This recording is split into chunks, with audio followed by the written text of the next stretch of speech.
मुळातच असताना गणेश नाईक हे कुजऱ्या मनाचे आणि अल्पसंतुष्ट माणूस आहे. महायुतीची साधन सूचिता सगळ्यांनीच निश्चितपणानं अंमलबजावणी केली पाहिजे.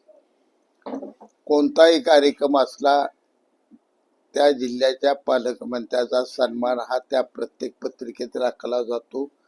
ही प्रथा पालकमंत्री पद निर्माण झाल्यापासून महाराष्ट्रात चालत आलेली आहे.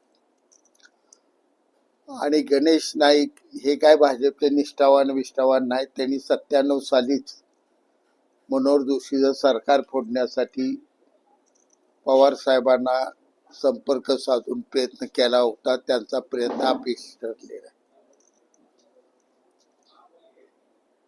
मी आणि माझी नवी मुंबई, मी इथला राजा ही भावना त्यांची आहे. लोकशाही ते चालत नाहीत. एक दिवस नव्या मुंबईच्या राजकारणातनं गणेश नाईक संपलेले तुम्हाला दिसतील, हे निश्चितपणाने मी सांगतो. तृणमूल काँग्रेसच्या खासदारांनी कोणता निर्णय घ्यायचा आहे, तृणमूल काँग्रेसच्या खासदारांचा तो निर्णय आहे.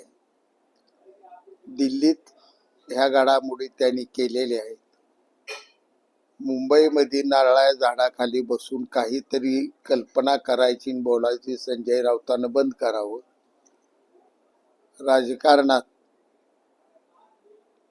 जे सोयीचं त्यांना वाटलं असेल किंवा पश्चिम बंगालच्या विकासासाठी जे करणं योग्य वाटलं असेल तोच निर्णय त्या खासदाराने घेतलाय असं माझं वैयक्तिक मत आहे.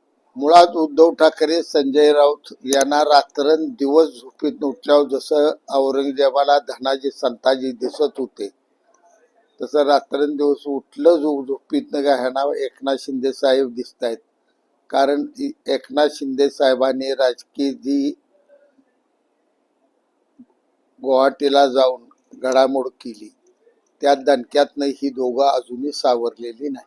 हळूहळू संपूर्ण उबाटा ही शिंदे साहेबांच्या नेतृत्वाखाली काम करण्यासाठी निश्चितपणानं शिंदे साहेबांच्या शिवसेनेत आल्याशिवाय राहणार नाही. महाराष्ट्रात स्ट्राईक रेट जर काढला तर सर्वाधिक मतानं राजेंद्र निवडून येतील. इरगाळलेलं जी असतंय राजकारण, ती इरगाळलेलं राजकारण मोहिते पाटलांचं आहे. त्यात काय दम राहिला नाही.